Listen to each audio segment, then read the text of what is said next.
Fishing trips anywhere, anytime. FishingBooker.com. At Midway USA, we put customers first. The Nitro Express shipping system is icing on the cake. It was a big investment of time and money to take super fast, low-cost shipping to a whole new level. The Nitro Express helps ensure same-day shipping and low shipping cost. We hope you enjoy the Nitro Express. We built it just for you. For just about everything for the outdoors, go to MidwayUSA.com. I'm Larry Potterfield with Midway USA. Thanks for your business. This episode is brought to you by Indeed. When your computer breaks, you don't wait for it to magically start working again. You fix the problem. So why wait to hire the people your company desperately needs? Use Indeed's sponsored jobs to hire top talent fast. And even better, you only pay for results. There's no need to wait. Speed up your hiring with a $75 sponsored job credit at Indeed.com/podcast. Terms and conditions apply.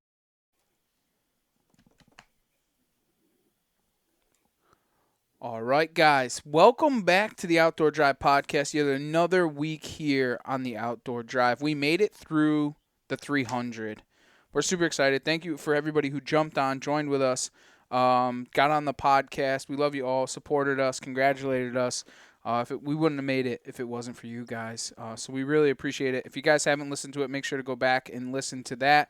But this is your boy East Coast Trev, and I'm joined with the Madman himself, Mr. Madman. What is up, bud? I'm here. I came back for one more. You did? All right, just one more. You didn't want to end on 300. You figured you'd end on 301. So I'm going to keep you guessing. All right, see you later. Bye. No. I do. Before we get too crazy into it, man, we had quite a weekend last weekend, and huge thank you to the boys for all things accuracy up there at Holiday Mountain. That was an absolute blast. What a great turnout, great show. I mean, it was fun. It was an absolute first time bucket list on a ski lift. I've never been on a ski lift before. Stevie was freaking out. We're standing in line at 9 o'clock in the morning, getting ready, waiting for the ski lift, and I look at you and I'm like, dude, I've never been on one of these before. And I'm about to try to get on one with with my Bowtech in one hand and a half a dozen arrows in my quiver on my hip, and I'm like going to try to figure out how I'm going to get on this thing. So funny. The dude that was running the lifts, like, what? You never been on one? He's like, where have you been? Like, you been under a rock? I'm on the ice in the wintertime, not skiing down mountains. I'm not a skier, dude. I think Steve, I'm not far behind you. I think I've been on a ski lift twice, maybe 3 times. Like, I went up one. I was snowboarding. My parents thought it was a good idea to get us snowboard lessons at Ski Sundown, which is in Barkhamsted of all places. But that was one time the one like trip that I was on there. Oh, I did go with the boys to a bachelor party at a ski mountain because a couple of my friends are yuppies and they ski, so they were doing a pond skip. So bougie boys. Yeah, bougie boys. So we did that, and then this time, I went to a wedding and went up. So I haven't even been up it that many times. I don't ski. I hunt or fish in the winter, never, dude. Not one time. No. Except for the one at Riverside. They have one at Riverside? I don't know. It's kind of like a thing that goes up and over, whatever. Oh. Anyways, but it was cool. Like, it's cool. I've never done tack. I've never done any of those big, big 3D shoots. So, like, it was super cool to, like, jump on a ski lift, go to the top of the mountain, and shoot your way down. Yeah.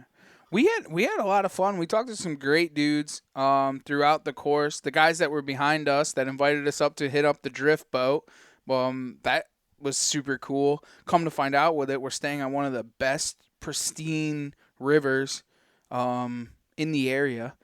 So that was super cool. So maybe go back up there. And then the other guys that had stopped by and hung out and talked to us that own the bow shop down there in Carmel. That was a blast. Yeah, no, I had a good time. I really enjoyed the event. I already can't wait till next year. Like, I love the vibe, love the atmosphere, love the location. Super cool things going on over there. Got to camp and whatever else. I mean, it was cool. It was an absolute blast. Grill, cook some bear sausage. Bear sausage. We went mousing. Kinda. Yeah, I know. We took the mice for a swim. We took the mice for a swim. I know. I think I caught 2 fish the whole time, and that was nymphing. It wasn't even. I caught one on a streamer and one on a nymph, but they weren't very big fish. Like, it wasn't. Yeah, I don't think that was I don't know. Maybe we're doing something wrong. Maybe there wasn't the quality of fish that we thought. I think the water was just too warm. I think it was. Shallow. I couldn't think of anything else I'd rather be doing at that moment in time, so no complaints. Other than getting attacked by a beaver. That was quietly entertaining. And some Russian guys. We almost got attacked by some Russian guys, too. Yeah, the KBG showed up. Yeah. It was a good time, though. No, we thank everybody for the hospitality up there while we were up there. Dude, it felt good to shoot 3D, too, because I really don't shoot 3D like as much as I'd like to and as much as I did in my younger years. And, like, you get up there and you start shooting, and it's like, man, I forget how much I really do enjoy hitting the 3D courses.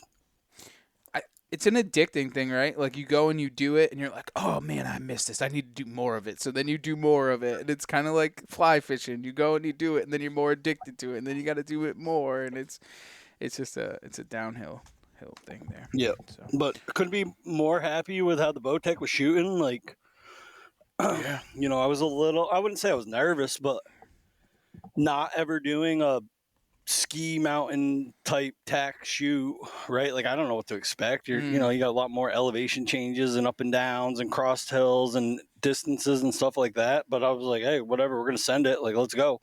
But I was like very happy with the way I shot and definitely left there like jacked up. Like, I'm ready to shoot some shit. Like, let's go, baby. Yeah, season. I got revenge on the skunk. They threw that skunk target out there, and I 12-ring that bad boy. So. That felt good. Yeah, I got some revenge on a tree one time. That was fun. That was a good time. I don't know. It was, the thing for me was trying. What's that? Did you bring the tree home? No, I left it in the woods. I smashed it. So, like, my arrow was in the log, and I just kept smashing pieces off the log until I got to my arrow, and then grabbed my arrow, and I went on my way. That was a tough shot, though, man. Like, that was, like, under the ski lift. Cross hill, slightly uphill. You got people like going over you while you're at full draw in the ski lift. And because of the side hill elevation, right, you like come to full draw. And the first thing to do is you check your bubble. And like your bow is so canted because of the hill. But now you got to like level the bow, then settle the pin. It was like, I think it was like 49 yards or something like that. But like, dude, that was the max. That was not an easy shot. It was the max. It was the most that we rolled the pin to for that round. And the thing too, and no excuses, but it was the first time I've ever really shot other than a handful of sight-in shots or messing around with, my what the M whatever this thing is, to actually shoot. So like finding my anchor point. So I think I was a little off at times because I was like high left, whatever. And I shot the tree. Whatever. I don't care. I'll shoot the tree any day of the week. It doesn't matter to me. So it really reinforces. You don't realize how much uneven terrain affects you with archery when you're in the backyard. You're shooting on the flat surface all the time. You try to get up in a tree and practice shooting out of a tree or practice shooting out of your saddle and all that stuff. When you start getting on uneven terrain and like your feet are extra wide spread or one foot's over to the right, like just trying to be as stable as you can on the side of a mountain, and then you get the full draw and see what your pin's doing, there's some holy shit moments, right? There is. It's a different world. Yeah, it was an absolute blast. It was cool. It was an all-inclusive weekend, so it was kind of fun. It was hot as hell, though, man. Ugh. This heat's got to go, dude. It definitely has to go. It's gross. Yeah. And if it's not hot, it rains. Yeah. Well, we've had like rain for every single weekend since the first weekend in May. Yeah. It's just absolutely stupid. So, but nope. Been cool. Been awesome. A lot of fishing and some good stuff. I'm ready to rock and roll, dude. I'm ready for deer season to come around the corner. Things to cool off. Start fly fishing again. Like I'm made up at it, dude. I'm hoping I could shoot a target buck early in the season so I can get back to fly fishing. Is really what I want. Like that's ideal. Ideal. Why are you shaking your head? You would want to do the same exact thing. There's more than one tag to fill, buddy. Yeah, I know, but you gotta keep laying them down until the season closes. When am I gonna fly fish in the fall? You'll find time. Yeah, at night, mousing. There you go. Yeah. So, no, we have a really good podcast. Jeff from the Maine Fly Company, dude. So good. Yeah, Steve found this guest, and I'm glad that he did. I'm glad that he went up there. Glad that all this had come together, because what a great podcast, man. Very well-spoken gentleman. Very, very good story. Like, this is the ideal, the pinnacle of a podcast that you look for in a guest. I can't say enough good things about him. And if you guys are crazy if you don't go and support him, in my opinion. I think you'll find listening to this podcast, like I found just finding the company, is like it just keeps getting better. Right? Mm-hmm. Like first it's like, oh, what's this Maine Fly company? Oh, they make some like good rods, some good quality rods. And then you like start digging around the website and it's like, oh, then there's the whole recycled waders thing. Yeah. And then like you start hearing the story about the company and how it come to be and everything, man. Like where he gets his inspiration for, like, I was blown away. It's like one of those stories that I just feel like just keeps getting better. Yeah, I don't know where it doesn't get worse. I can assure you that it does. No, but super inspirational. You know, super intriguing. Like I'm very, very intrigued by the whole thing. Yeah, absolutely. So, before we get going, let's go through just a list of sponsors. Thank those guys who make this all possible for us, and then we'll get the man Jeff on. So, Bowtech refused to follow. If you guys haven't gone and shot a Bowtech, make sure to go do it. The season is right around the corner. We got to spend the weekend with the boys from Bowtech, see some of the cool things that they got going on, and shoot some Bowtechs. So make sure to get out and shoot your bow. The season's right around the corner. Latitude Outdoors, for you guys looking to get into saddle hunting. If you're not already into saddle hunting, some really cool things for them. Get on over their website. Get added onto their newsletter. It looks like there's some special things dropping here pretty soon. So make sure to kind of get part of that.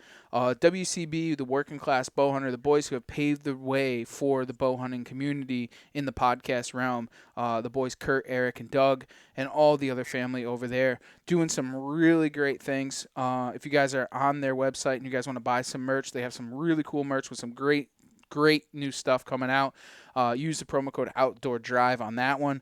If you guys haven't seen their Unhinged series, I took the time this morning to watch it. Eric's water buck that he had killed, and I would imagine they have a lot of really good videos coming forth. So make sure to go and check those guys out if you haven't already, and follow along with what they got going on.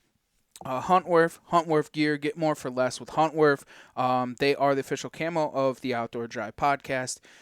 We are looking forward to get into our early season stuff with them, and always think about the late season, because the late season comes up faster than you think. It might be 100 degrees today, but tomorrow it might be -20. So make sure to go and get yourself some heat boost. Fourth Arrow camera arms, for everybody trying to self-film from the ground or in a tree. Make sure to go and check out Fourth Arrow camera arms. They have some of the greatest and best quality stuff on the market for all of you self-filmers. And then last but not least, our man Aaron Satterfield, Saddies LLC, Sally's Ammunition. For turkey season, we always run Saddy. If the Saddies are flying, the turkeys are dying, but there's always that stuff in the predator season this time of year, dropping coyotes, bobcats, whatever the case may be. Even if you need some loads for your rifle, I bet you probably may. What's that? Beaver. No. Yeah, we need some beaver loads. That's what we need, some beaver loads.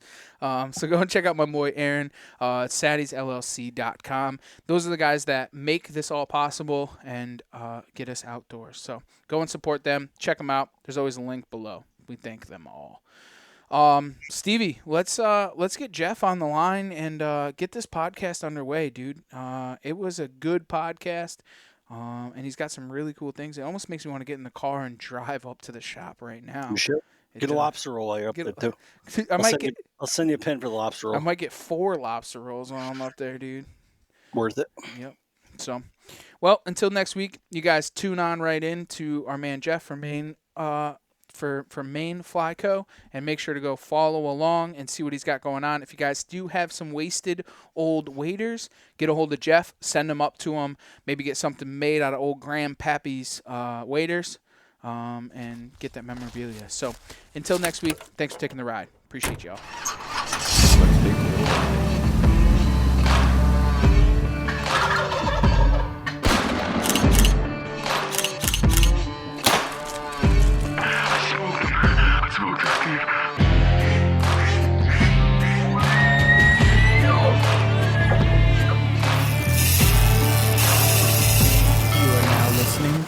Outdoor Drive Podcast. All right, boys, we're back on with Jeff from Maine Fly Company. Jeff, how we doing, buddy? Good, man. How are you? Good. We appreciate you taking the time to jump on. I know it's probably busy in the fly shop. It's getting to that time of the year where things are a little nutty, so. 'Tis the season. 'Tis the season. Yeah. But we're grateful for it and remind ourselves every day that, it's that busyness that allows us to keep doing what we do. So we're grateful for it. Absolutely, man. Well, why don't we dive right into it? Why don't you tell everybody who you are, where you're from, and a little bit about what you do? Well, my name is Jeff, and I am the owner of Maine Fly Company here in Yarmouth, Maine. We do a lot of things these days, but, I think our signature, from our inception, from when we started, our signature piece is certainly our small batch fly rods.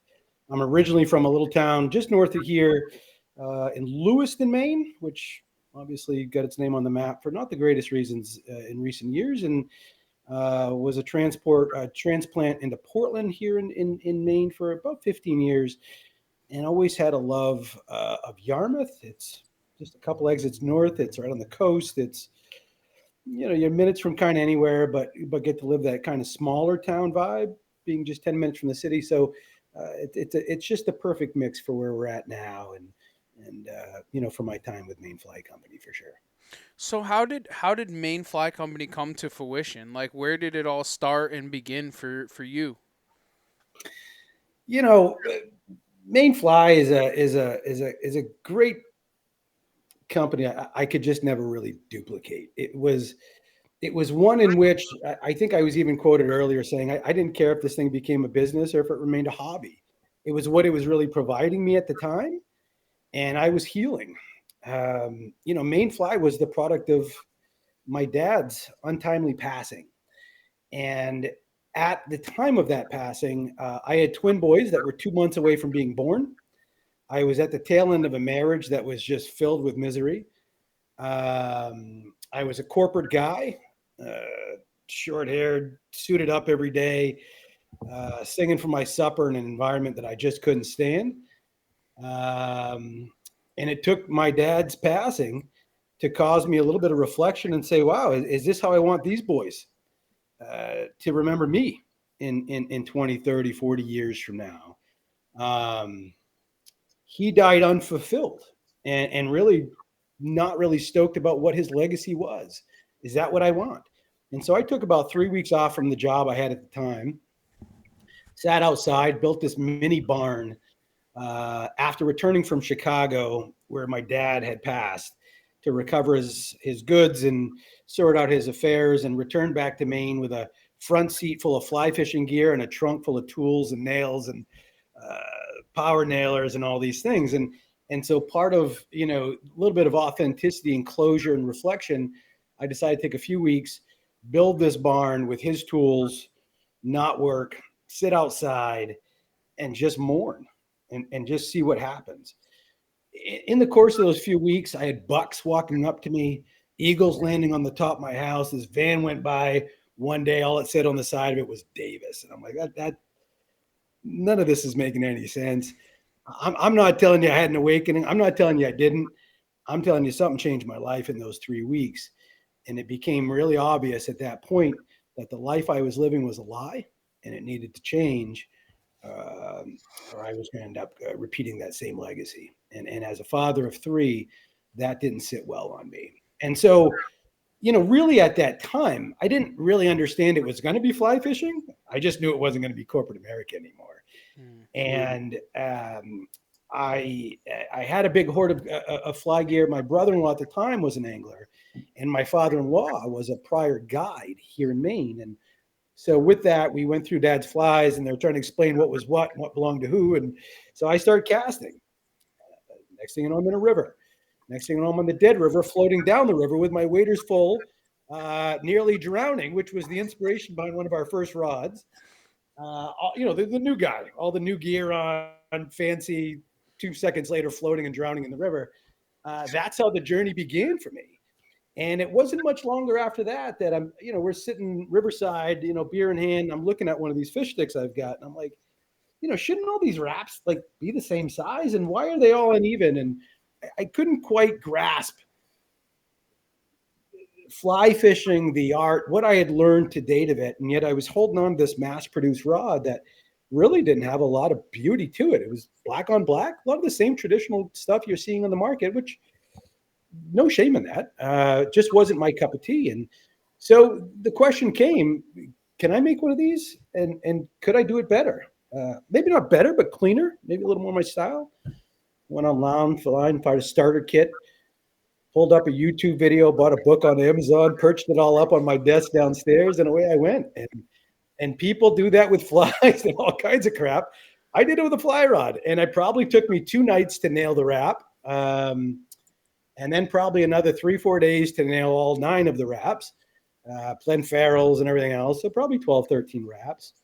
One of the ugliest sticks I've ever made. It hangs on the wall. It's our signature sort of inception piece. I've practiced everything from burning grips to writing to calligraphy. So there's all kinds of markings on the blanks, all up and down, 5-6 markings in the bottom where the spine, or at least where I thought the spine was. But a great reflection in memory of really where it started, how time just stood still.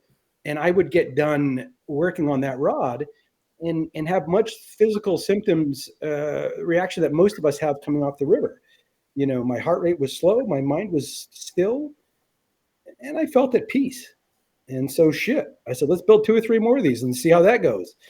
4 or 5 more. As a former consultant, I decided to brand my new hobby just because I was having so much fun with it. Little did I know, years later, we'd become, what we're becoming. And I'm truly grateful for that. So that's kind of crazy. So you didn't really grow up as a fly fisherman. You just kind of jumped into it and just kind of took the love and passion and just felt at home with it, and it just evolved into what it is today. There's no doubt there was a calling involved in this. Like I said, I'm not even sure my own positions in spirituality. I feel something exists. Midway USA has everything you need for a successful day at the range. Load up your range bag with your targets, shooting rest bags, eye and ear protection, as well as magazine pouches, mag loaders, and basic gun cleaning supplies. Protect your favorite firearms with durable, hard, or soft gun cases, and bring along your tactical or shooting vest to carry additional gear and gadgets. Midway USA has all you need for the range, plus self-defense and safe storage products to ensure your guns and gear are well organized and secure for when you get back home. For just about everything for shooting, shop MidwayUSA.com. What does every USAA member have in common? Family. We're one big family who supports the military community and their eligible families. And if you, your parent, or spouse served, you could join our family and save big on auto insurance. Visit USAA.com/join today to check your eligibility. Membership eligibility and product restrictions apply and are subject to change. USAA means United Services Automobile Association and its affiliates, San Antonio, Texas. Want to plan your next fishing trip without the hassle? FishingBooker.com is the best way to find and book a fishing charter anywhere in the world. Whether you're chasing trophy fish or just looking for a family day on the water, Fishing Booker makes it simple, fast, and secure. With thousands of experienced guides, verified reviews, and 24/7 customer support, Fishing Booker takes the guesswork out of planning. Visit FishingBooker.com and book your trip today. Fishing Booker. Fishing trips made easy. We don't need to get into all that, right, but of course. I feel like more or less something hit me. It was a wave. It wasn't a wave. It was an uppercut to the gut. Something's calling you here, man. This feels good. And I hadn't had that in a long time, but I was coming fresh off of, soccer fields and lacrosse fields and my, late 30s, like, God damn, like this is 4 or 5 days to recover from this. What's this next thing going to be? Where am I going to unwind as I'm getting older? I'm still running and biking and doing some of these things, but, really at that point, like things are turning. I need that new hobby. What is that? I'm not forcing it. It was really just, let's cast it and say that I've casted Dad's rods and see what it's like. But, then next thing you know, I'm in a rhythm and I'm watching and I'm casting and I'm delivering in hula hoops. And this is becoming fun. This is becoming really great. I'm moving almost Tai Chi-ish, but really in a concentrated form. And hence my love of fly fishing was just nearly instant. Really terrible at it, but instant. And much of what that early couple of years of fishing looked like is really replicated in the way we do business, in the way we treat people who come into our shop, who call, who email. There's some shops run by some really experienced guys. I mean, 40, 50, 60 years. We'll talk about tensile strengths and give you all the stuff that you may or may not need. I like to really take the approach of, what did I need to hear at the time? What did I need to learn and know at the time? And, how much is enough and how much is overload? And, we try to give people what they need that's enough. If they're thirsty for more, we'll certainly give it to them. But, it's really all around the experiences that I had when I got going and what I was experiencing walking in local shops, craving more information. Yeah, and it's, not to talk on the negative because we have such a good vibe going and everything's great. But when you get into some of these shops, like, and just to take it back just a tad bit, me and Steve, I was a fly fisherman for, at a young age. My grandfather brought me to classes. I was a fly tyer, the whole 9 yards, kind of got out of it. And then we, as a collaboration of friendships, we all started to get into it again. Like, we kind of drove each other. And it's only been a couple of months, if that, that we've really all dove into it heavy. And, we kind of walk into fly shops now and they kind of look at us kind of funny because we're asking all these questions and you feel uncomfortable and you just like, I don't know. Like, I don't think you know what? I'll just buy my stuff online. Like, I don't even want to go into the shops and they kind of drive you out of there. Look, it's been our experience. Like you said, I'm not going to take it down a bad path, but it's our experience. It's our continued experience. We continue to hear of it. Either people are just busy on their phones on the counter or they're wanting to mansplain stuff that really isn't relevant to the visit. Or just generally, if you need something, come up to the counter. I think that's crazy in fly fishing, where fly rod numbers go up, tippet numbers go. They couldn't have made this any more confusing for folks. And so to at least be friendly, welcoming, available, not to chase you to raise your cart value. That's not our vibe at all. If you've ever been to our shop, we're just right here and we're going to stay close and we're here to answer any questions and let us know how that can work for you. But, it's very different than going to buy a soccer ball, right? Or a bucket of baseballs to go play catch with your kid. There's a lot and you're spending some coin to do this. So you want the right advice in the spot. You want to understand why I'm being talked into something that may be machined instead of CNC'd, or why carbon in this degree could benefit you greater, some of those things. But, we're also not trying to sell people on anything. I'm a big believer that, whatever fish stick you end up with is what you're going to acclimate to, and you're just going to get used to it.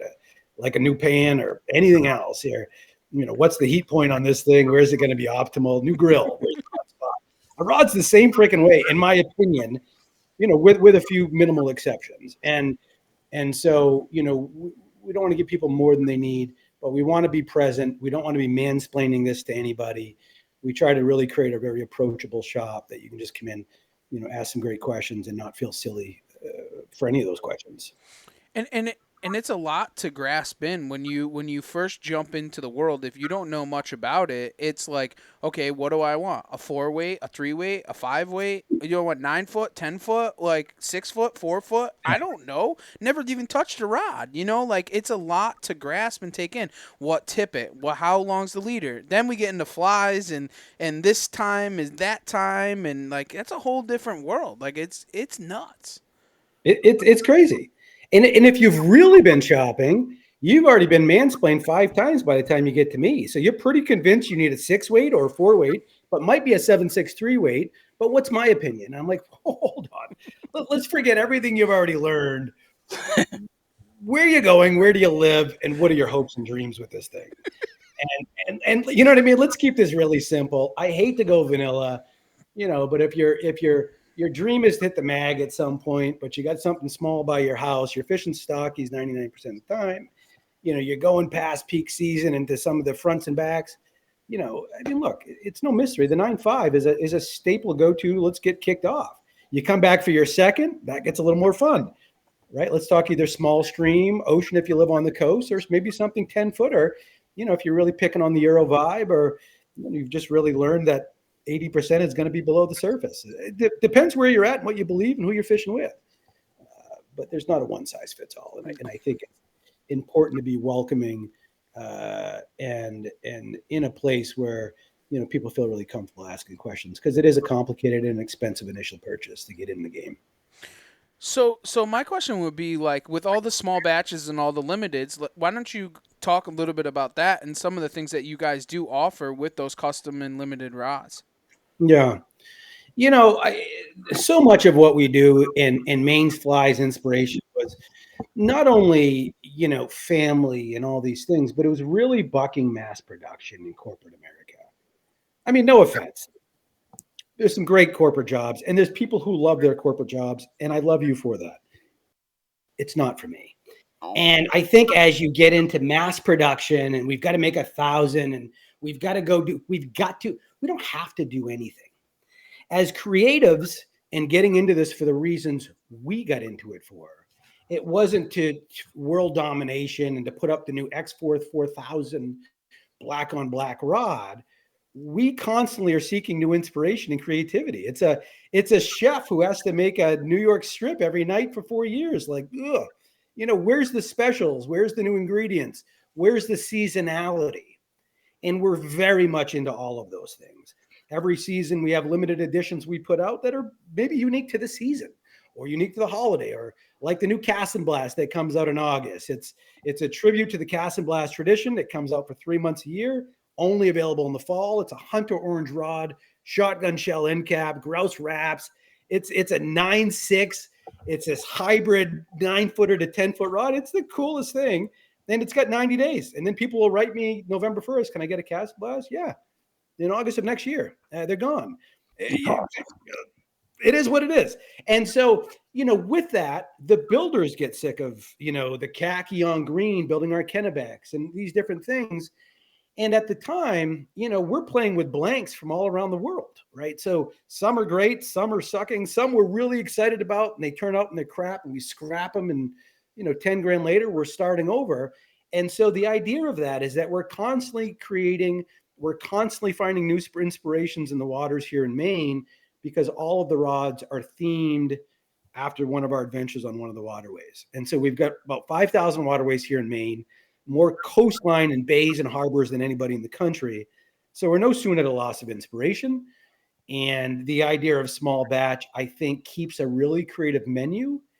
As long as we keep it diversified and complete, meaning we've got everything from small stream to nymph to ocean, and we're just changing up some styles and designs, maybe some tapers and actions and carbon compositions, but really keeping a really balanced arsenal.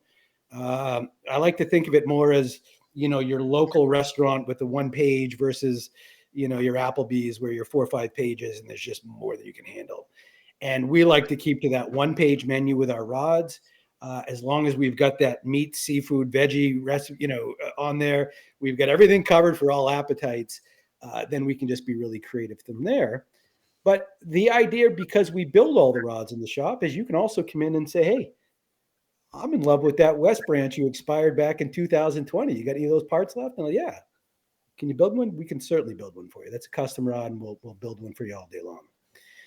So that was our way of sort of bucking mass production, staying creative, allowing new designs to continue to flow, which is really what we have a great time doing.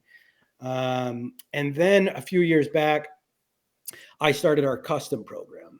And our custom program is really one of a kind. I don't know of any other in the country. There maybe some exist, and if they do, I hope they're killing it.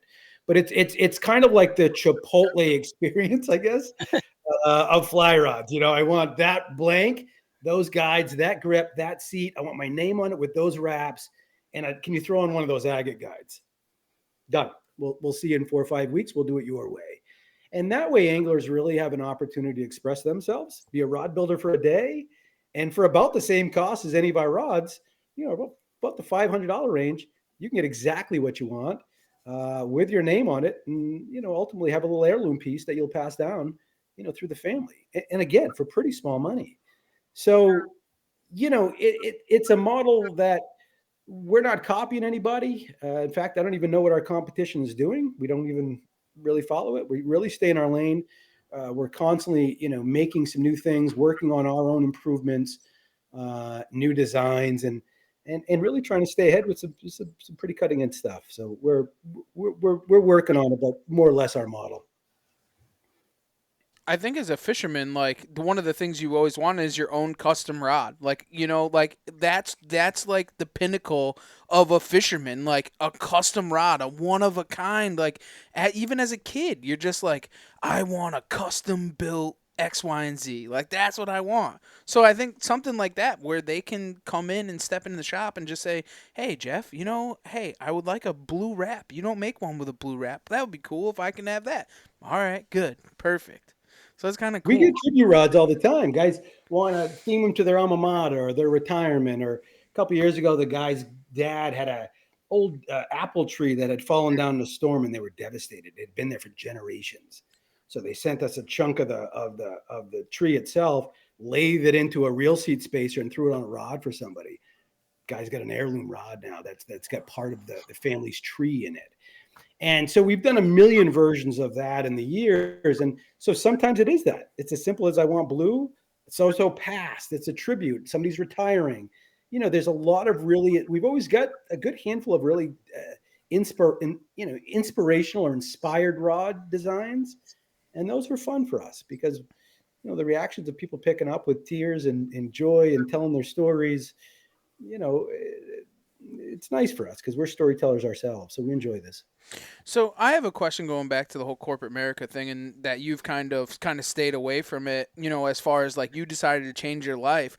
What was one of the hardest things going from your corporate 9-to-5 job to building your own business? Because I think a lot of people don't want to step out of that lane and do something or do something different than what they're used to because they're used to that structure, that 9-to-5 job. And good for you. I mean, a lot of people are, and I think it's a great thing for most. I get told all the time, boy, I wish I could do something like that. I can't afford that kind of risk right now. Well, I had twins that were born. They were infants, 6 figures, full bennies. They were paying for my vehicle at the time. All that got taken away from me overnight. I didn't give a shit. It felt so cleansing. It felt so great. But I'm also one of those people who are like most, right? We get put back against the wall. We're trained to fight, and we work harder. And I think when something really feels right, and you're not doing it for the money, you're not doing it for power and world domination and all the greed that runs businesses out as quick as they begin, you follow your gut and you run with it. And I believed so much in what we were doing. I believed in what it was doing for me. I didn't really care if I suddenly switched to a $20,000 a year guy. I was going to find some online part-time. I was going to do what I needed to do. It just felt right. And I felt inevitably it was going to move in the right direction. And, we're grateful, and I'm still grateful to this day that it has. And we're grateful every day we get to do what we do, and hopefully it continues. And we work really hard to make sure that happens. Was there ever a day that you stepped into the shop after everything? And obviously, there's tough times that go through with this, and any business owner could have a million stories of it. But was there a time when you walked in the shop and you're like, wow, whew, I did it. I made it. Like I made it to where I'm good. No. I'm not one of those guys. I'm not going to really ever just say I made it. Well, not made it, but I'm saying is that you conquered your goals. Like you conquered that fact of like, no, okay, I'm fine with it. I mean, listen, I know where you're going with it, and I appreciate it, and I wish I could tell you, oh my God, I go through that every day. I love it. I'm that guy who I don't know when that moment's going to come. I think it's going to come when one of my boys takes this off my hands when I turn 60 and I find myself, someplace tropical, fishing for game stuff. Yep.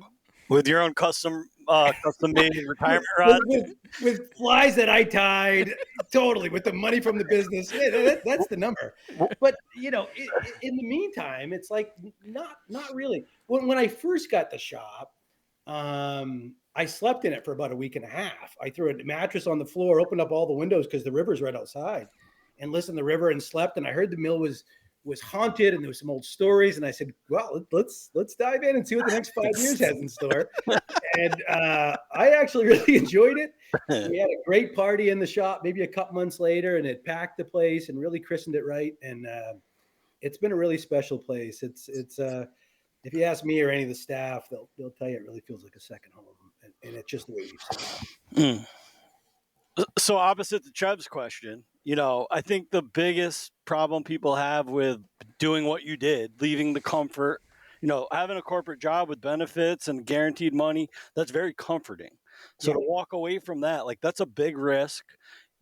Was through the trials and tribulations, was there ever a point where you're like, what did I do? Yeah, almost every morning. But I think that's what kept me going. I mean, let's be honest. And I think that's what drove me. You're still alive. Yeah.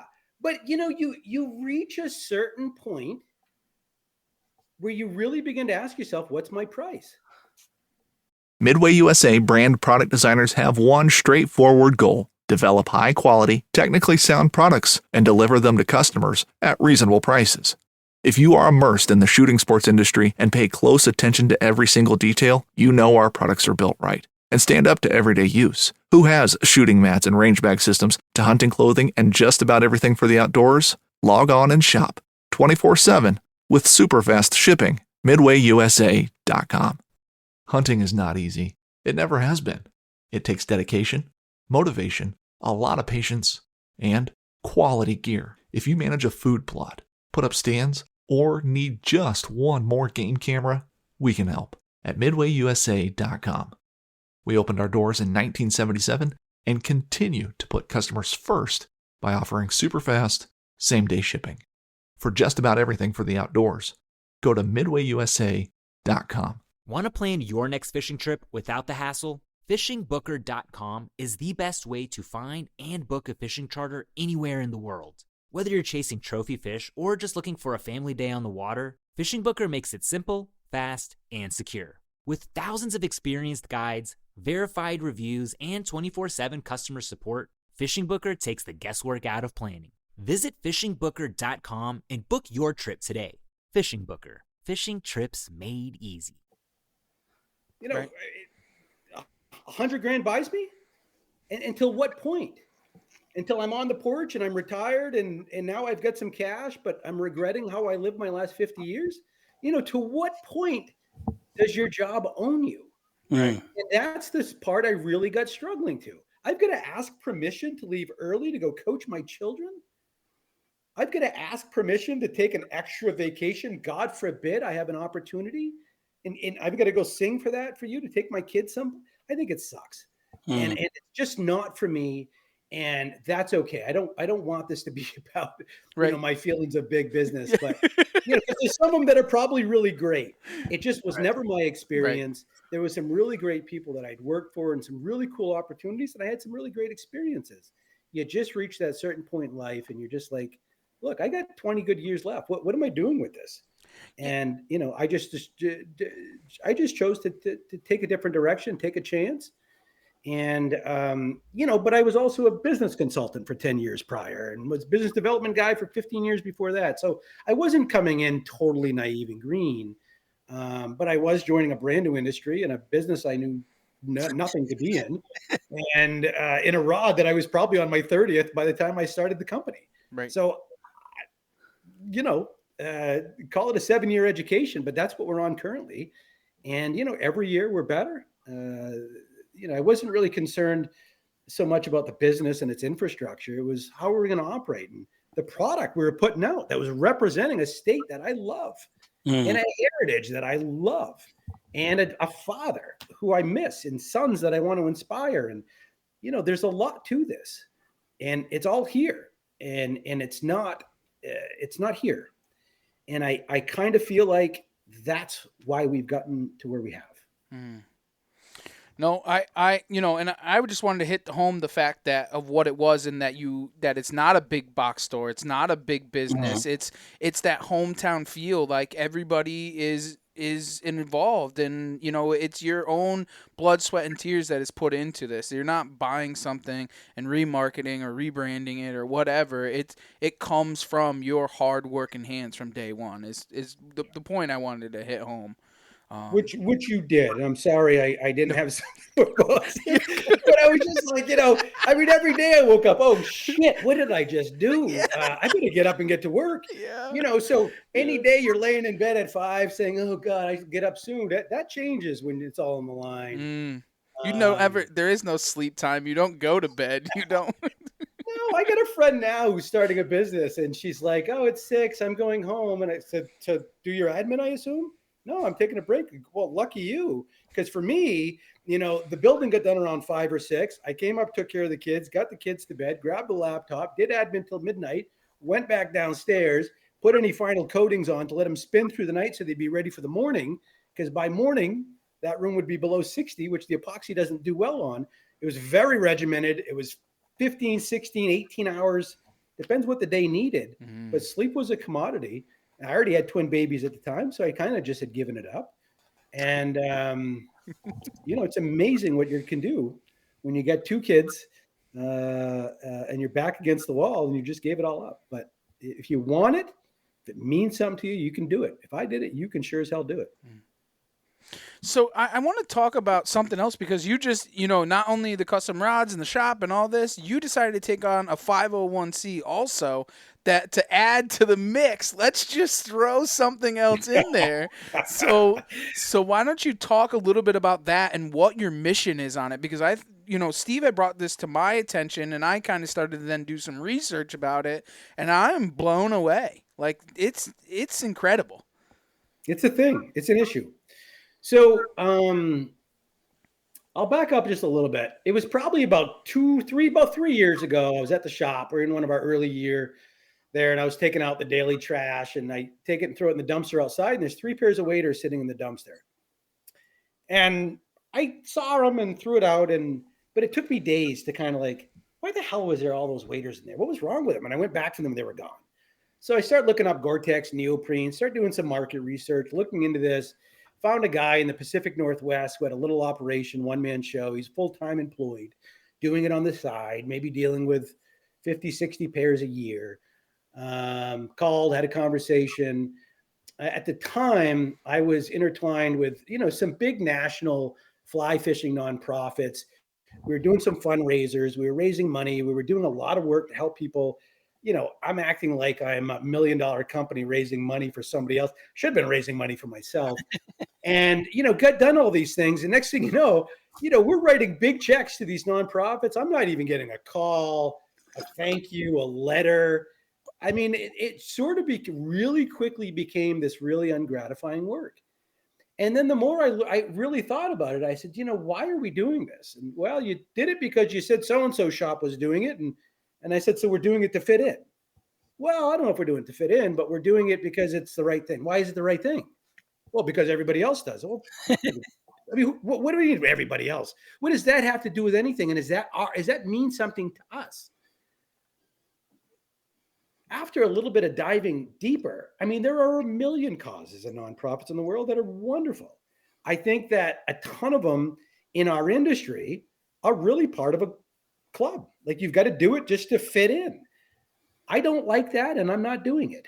And so we decided the environment was incredibly important to us, as are our veterans, as are our first responders, our children, the kids, bullying. We have a ton of things that mean a lot to us.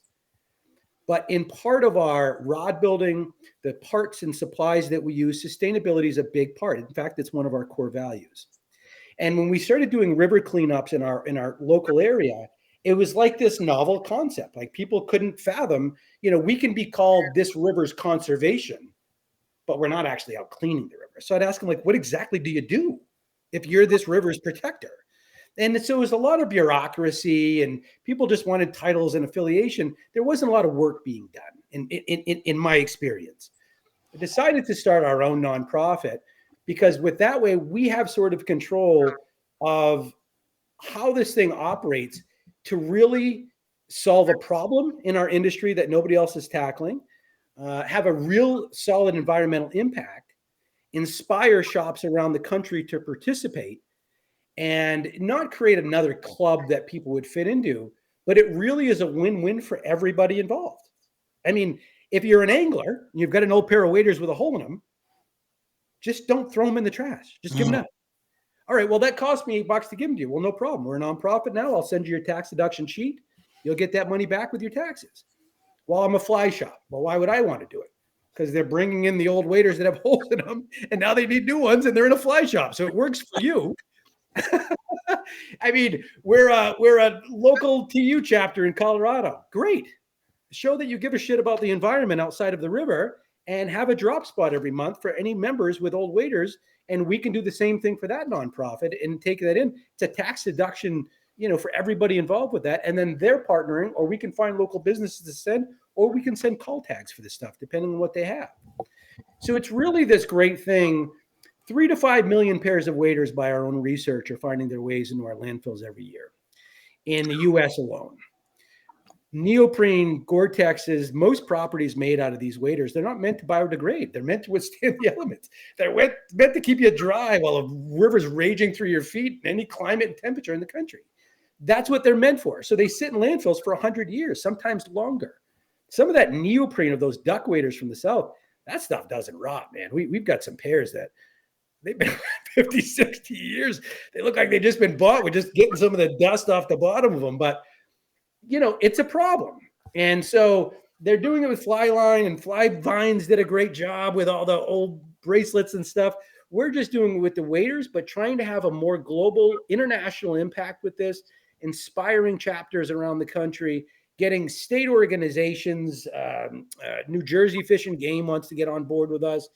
Various departments that have access to these waders for staff, reaching out to some of the larger wader manufacturers and seeing what they're doing with scrap and things that are coming back to them to get them the opportunity to have this environmental impact that they can make by simply rerouting them from the dumpster to us. It's a really small act that makes a really big change and a really big impact. And for us, we love seeing the waders coming in. That some have stories, some have names, some have notes written on the inside of them. They're kind of funny. And we leave all the markings in character there. We want them there. We've been able to find some local seamstresses here in Maine. We send them the raw materials, and they're making totes and leaders patches. And we're now prototyping a couple of dry sacks and using the neoprene socks for rod cases, and in the future koozies. And we basically came up with a diagram, much like a butcher does with a cattle, and showing all the parts and how we're going to use every bit of it. And that's what we do with the waders. And we try to use every single bit of it. And so, with your contribution, your waders get a second life on the river where they belong, and they get to stay out of landfills for as long as that next product can last. So I think it's a really positive impact. It allows us to really have a little more control over where the funding is going for something that means a whole lot to us. And you will certainly get back with a lot of those other, philanthropic goals and partnerships and organizations. We've just decided to take the year off and focus on our own. That's super awesome, though. Awesome. What has been the responses of it, and how can people find them and get them? How do they indulge in this? This is incredible. I hate to tell you, but last year at the fly fishing show in Edison, I put one table in our 20-foot booth for repurposed waders. That damn table got as much attention as the rest of the booth. We were like, damn it, maybe we shouldn't have brought it this year. Listen, it's killing it, because regardless of your rod affiliation, right? Mm-hmm. Some people are only Scott. They'll never look my way. And that's okay. We understand that. Some are diehard Orvis. They'll never look at us. But we repurpose waders, everybody looks at us, right? It's not affiliated to a rod company. It's a trash can for your waders. That's it. And you don't know how to have an environmental impact. You don't know what you need to do to have a positive impact in the waters. Just give me your old waders. Check. You've made an environmental impact, and we're moving forward. The response has been incredible. There's not an angler out there that knows about this, that's heard about it, hasn't said, great idea, you're getting my next pair. I mean, what angler doesn't resonate this in some way And it's almost like it makes every angler in the country a customer at some point, whether they're donating or, wanting a custom bag like I did with my dad's old waders. I cut the top bib off. I got it all lined, put some leather straps. It's my big tote that we use now. So, if it is somebody, an old family members or dads or grandmas or grandpas, and you want to donate them, but only the legs because you want me to make a tote bag of it, great. We can do custom bags with it for you, much like we do with rods. So you've got this really personalized item that could be a keepsake from maybe a family member's old waders. So cool. Whoa. But, we're really trying to personalize that experience as much as we are with rods, because again, we believe fly fishing is personal. We believe you shouldn't be swinging anything mass produced. Your tote should be grandpa's waders. Your rod should be exactly the way you want it. That's what that looks like to us. And that's the dreams and goals that we'll continue to run on. That's incredible. Like, I didn't even think about it in that aspect, that they could take a piece of their grandfather's waders that they found after he had passed and turned it into something to have for a lifetime. Listen, Dad's waders meant so much to me. Dad was almost a foot taller than me and at least 100 pounds more. I wasn't fitting those damn things. I tried 100 times. There were boots attached. The boots were about that long, much longer than I. So I really tried. And finally I said, look, I'm going to put him in someplace safe till I figure it out. And it wasn't 6 months ago. I gave him to our seamstress, and she's making me this incredible bag that would be like a day-to-day, whatever. Bring your stuff to work. Jeff, was that why the first time when you were fly fishing, you were floating down the river, was because you were in Dad's waders? No, I was on the dead river in Maine, and everybody's on the river, and I didn't want to act like I didn't know what I was doing. So I'm like, why is everybody so scared and standing on the side? Damn it, just walk in. So here I come walking through the bank. I'm slow walking, but nobody told me that there was about a 5-foot drop, about a foot in. And so next thing you know, I'm going and I'm bobbing, and I see black from being underwater. I see green from the pine trees when I'm bobbing up. Later created the Dead River rod. That's a matte black rod with green wraps. Dedicated to me drowning and popping in and up out of the river, seeing the pine trees and being up and down above the water. And so that's why I made that rod a 9-foot 5-weight mid-flex, kind of that beginner rod. And that's what I should have been using at the time. A little more information. So I have a Dead River, and I'll never look at it the same again. That rod is inspired by my near-death experience on my first big trip. That's amazing. That's so funny. It's the Dead River and the black and green. That's what yeah. Don't feel alone though, Jeff, because it's so funny that you tell those stories, because I was a fishing guide for majority of my life, and we go to the Salmon River to go steelhead fishing in the middle of October in New York, and same thing, dude. I didn't have a clue. I could navigate you from here to Martha's Vineyard to wherever you wanted to go on a boat. And I step on this river, and I hook in the first steelhead for the first time ever, and they're all like, yeah, just chase it up river. And I start going up river, the same thing, and I'm got the rod up over my head. I'm ass over tea kettle in the water. Same scenario. I did the same thing 2 weeks ago. Went to the Farmington River, not a clue what I was doing. Fell off right into the water. Like, it comes with it. I think it's just almost my ceremonial first wade of almost every year on the river outside the shop, but I fall in about once a year. It's usually the first one.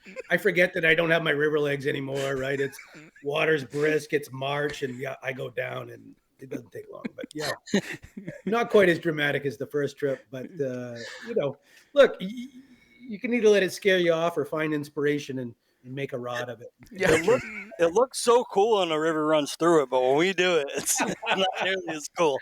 And Brad killed us with all those big loops. I tell people in Maine, if you're looking for big loops, you're in the wrong state, right? You need a roll casting rod more than anything. But that's where that inspiration came from. That's awesome. I know you touched on it briefly, but I think it's so cool where you get your inspiration to name all your rods. Like, every single rod that you put out is named after a river in the state of Maine. Yeah. Yeah. Look, and there's been 100 trips that we've gone on vision quests looking for inspiration and came back with nothing. Like, it's not something that's forced. It's not something that works all the time. And you don't really go and say, hey, I'm going fishing this week to get inspired for a rod. You just say, hey, I'm going fishing this week. And It happens. I get inspired for a rod. The roach, for example. The roach is one of our 9.6s, comes in a 4, 5, 7 weight, 9.5 feet. There was this hole that we had found one year, and there was some hogs. I mean, Maine hogs anyway, pretty good sized salmon, 20, 22s. And hey guys, this is Melissa Bachman. Are you ready to stop spooking deer before it's even time to hunt them? Then you need the new Flex S Dark cellular trail camera from SpyPoint. With a no-glow flash option, long-lasting solar power, and a ton of settings that can be changed anytime through the SpyPoint app, there are no more excuses for letting your deer get wise before the season even starts. So check it out for yourself and see why the SpyPoint Flex S Dark is the unstoppable and undetectable scouting tool you need for your next hunt. For almost 50 years, Midway USA has been America's go-to source for just about everything for shooting, hunting, and the outdoors. Go to midwayusa.com to see our latest deals and promotions and take advantage of our super fast same-day shipping. If you need a cooler, a new fishing rod, another rifle, ammo, or a reloading press, you can find it all at midwayusa.com. Thanks for your business. Want to plan your next fishing trip without the hassle? FishingBooker.com is the best way to find and book a fishing charter anywhere in the world. Whether you're chasing trophy fish or just looking for a family day on the water, Fishing Booker makes it simple, fast, and secure. With thousands of experienced guides, verified reviews, and 24/7 customer support, Fishing Booker takes the guesswork out of planning. Visit FishingBooker.com and book your trip today. Fishing Booker. Fishing trips made easy. I was nymphing like right over this spot. I said, man, if this rod was 6 inches longer, I'd be hitting him right in the nose. And we always go in the fall, and on the way to the trail, I was grabbing leaves and shoving them in my waders. And if you've ever been to the town of Cacao, there's a little bridge when you pull into town, and it says population, not many. And on the bridge, there's a little rust chunk. There was some all rust down by the fly fishing only sign. So I grabbed a chunk of the rust and threw it all in my waders and came back to the shop, and I didn't know what I was going to do with it. I just threw it out there. Well, it turned into a 9.6 rod. The blank is the color of the rust that came from the bridge. The wraps are the yellows, oranges, and greens from the fall foliage of the leaves. And this whole thing was designed and inspired around that trip, what I needed, what was optimal. Got a Fenwick grip because it's my favorite. It was the only seat we ever did with, at that time, that had nickel silver hardware as opposed to aluminum, which was to represent the quality of fish that we were pulling out of that stretch of river. And so this whole design really naturally came together and was really inspired by these 3 days we had, up in the Roach River in the fall. And so they all have that in some way, shape, or form. And like I said, sometimes you just don't realize them for weeks later. And you say, man, you remember that trip? Remember that cabin we all stayed in with the green shutters and the, yeah. I'm making something after that. Mm. And so, it really takes your adventures, fly fishing and exploring new places, to a different level when you can come back and have that level of inspiration and then put out a rod where people, can resonate with the story, not because they've been to the river, but, there's things on their rivers that are special to them, and it gets them a little more keen on their surroundings and what's unique to that wheatgrass, or what colors and or what wild river flowers are near you, or the trees. And so, I think it's a way to really stay connected with your water. And when you come back and can duplicate that, it creates at least an interpretation of it. I think it's pretty special. That's awesome. Do you have, and so you were saying before that there's other rod builders within the shop now. It's not just you. Oh, Jesus. Yeah. I could never do this alone. I'm grateful. We're only a staff of 6 at this point. I don't really build much at all anymore. I don't really know what to say other than I'm a little disappointed. But no, it's all good. I was just asking. Yeah. I mean, on occasion, last year I built my twins each their own rod. From time to time. But we've got dedicated builders that are really great.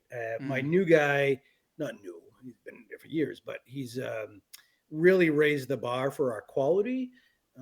He's just a really great guy, but we actually have a head builder now, and people are starting to report to a head builder, for training and, tightness. But we have really tight specs that we follow. And I've always explained rod building to new builders that it's math. It's not an essay. You can't bullshit, a 2/3 inch wrap. It's either 2/3 inches or it's wrong. It's right or wrong. You can't explain why this one's okay at 3/4 inches. It's either correct or it's not correct. And I look at that with it being flush and where the guides are mounted and they're aligned and all of it. And so we're really tight, and we have very high standards in that room. And I deeply depend on the great builders that are in that shop to make the rods every day. That's awesome. Yeah, no, I just had caught that you had said that there's other rod builders and what else, So you've built the business in the short amount of time to have that many high-end, great, sophisticated builders. So that's fantastic. Yeah, and it's not an easy thing to hire for. I mean, it's not like Maine or really any place else in the country. You're sitting on 1,000 unemployed rod builders. Like it's not a thing, No. So, how do you hire them? How do you screen them? What do they look like? I got to tell you, I don't share the recipes at this point. It took 7 years of failing at it, but you really are looking for a unique person, because it's not like you're finding someone with experience. And so, the art of the rodsmith, the personality and characteristics of some great rodsmiths, they all have a lot of the really similar traits, but there's a lot of trial and error that gets to that point for sure. Yeah, it's not like a plumber with his ass hanging out underneath the sink that that's what he does, There's an accountant. He's got a degree in accounting. He knows how to count pennies. That's his trade.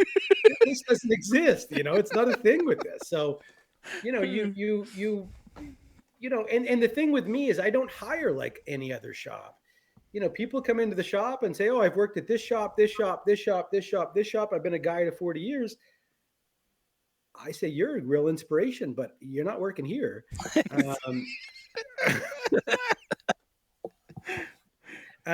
You've got too much experience. We're a company of nobodies. I'm a nobody. I came out of nowhere. I like grabbing the no names and making it a name, or we don't want to be names. That's the unique thing about all of us. We're not looking to be names. We're just really looking to do something we love. We enjoy being together. We have a great thing going. It's hard to rip that off, but no, we do it for the love. And every one of those builders has a station with a view. They get to look out at the river that flows by the shop. They watch people fish while they're building rods for people. It's, we've created something pretty special there right now. It's going to be tough to stop us. That's unique. That's super unique. That's super special. It's in its own way. It's melted into its own pot. I love it. That's cool. That's cool. And guys, new fly fishermen need guys like you. I mean, you really do, because there's an egotistical thing that follows around the fly fisherman, man, and it's tough. It's tough. I have a hard time. I think you hit the nail on the head there, and I don't want to put words in Jeff's mouth, but as you're like describing the type of people that you would hire, I envision there's a difference between the guy that walks in that he already knows everything, and then you got the kid that comes in who just wants to learn like a sponge, and like we'll figure it out together, open-minded, right? And like that right there encapsulates fly fishing as a whole. And like some of the experiences that we've run into, you walk into some fly fishing shops and they're not open arms. They put their nose up and it's like, "Oh, you're just you don't know what you're doing. What do you mean you don't know what a nymph is?" And then you go into other places and you want to be met with open arms. You want when you walk into a fly shop, you want that person to be excited to hear that you're a new fly fisherman and I'm here to learn and teach me, and everything you tell me, I'm going to take, and I'm going to take it to the river and try to get better at this. And I get the impression that that's everything that Maine Fly Company stands for, right in a nutshell. That's why the staff approaches people the way they do, right? We're everyday anglers. We're just regular people. We're not mansplaining stuff to you. We're not making you feel silly for anything. And we're not going to give you all this information just so that you know how much we know. You don't care what we know. We're trying to figure out what you don't know and help you figure what you need. And get out here for as small a coin as we can and give you some good support after the fact. I mean, I just hired our first operations manager. The guy doesn't fly fish. He's got no experience in fly fishing. I said, you're perfect. He said, what the hell do you mean I'm perfect? You're perfect. You've got every other skill but that one, and that's great. Welcome aboard. We'll teach you. And that's what we've done from inception. And I don't think we'll ever stop doing that. And that's not to say I don't admire experience. I don't want to misunderstand it. Right. I really admire it. And there's a million places that you'll thrive, just not at Maine Fly Company, not right now. Yeah. But we respect your knowledge, and we'll, leave your number behind, because I might pick your brain, but it's just not a good full-time employment sort of thing for us. It's, we're everyday anglers. We want to present that way, and we want you to feel like it's your brother, your sister, your uncle, the neighbor you like. That's teaching you some new interest you might have, and it needs to be very approachable. It's why we have club chairs and a TV, and you're supposed to come in and be able to hang out and just be relaxed, and let us do the heavy stuff for you. We're going to simplify this. And if you're really confused, let's step outside, because at our shop, the stretch of river we're on is open all year long. So we'll take you outside, cast, and explain to you. Now, you feel that flex in the middle? No, that's why that's a mid-flex. Let's not explain it to you. Let's show it to you. Let's demonstrate. And that's one of the beauties of visiting us, is you can try any of our rods and put them into action, so we can kind of talk it out while you're casting it. Jeff, it seems like you have an amazing shop up there. We'll have to take a ride. Steve has been up because he was up a couple of weeks ago and hanging out and whatnot. And it's absolutely incredible. The stories from the beginning and now to what it is today, and then cannot wait to see what you actually evolve into, because I think that this is just the beginning of what Maine Fly Company has to offer. It's actually kind of funny, Jeff, because I signed up for one of the classes, and I went up there. When I got up there, everyone's like, "Oh, you came from Connecticut?" And I'm like, "Yeah." And they're like, "You drove 3 hours to come up here for this class?" And I was like, secretly, I kind of wanted to buy a rod, and it was kind of an excuse to come up and actually demo it in the parking lot before I bought it. So it was, but it was great, right? It was a Saturday afternoon. I was by myself. I drove up there, did the class, bought a rod, went down the road, got a lobster roll, drove home. That sounds like a great trifecta. What a nice weekend. Right? Yeah. And Lou's a great instructor. What a good class. Yeah. Yeah. Good. Yeah. Good. I'm glad you came. Yeah. Jeff, we really appreciate you jumping on with us. But before we cut you loose, man, I want to ask you one question. We ask everybody this question, and it means something to everybody different. And I think you have probably a very good answer for this. And we want to know, Jeff, what drives you outdoors?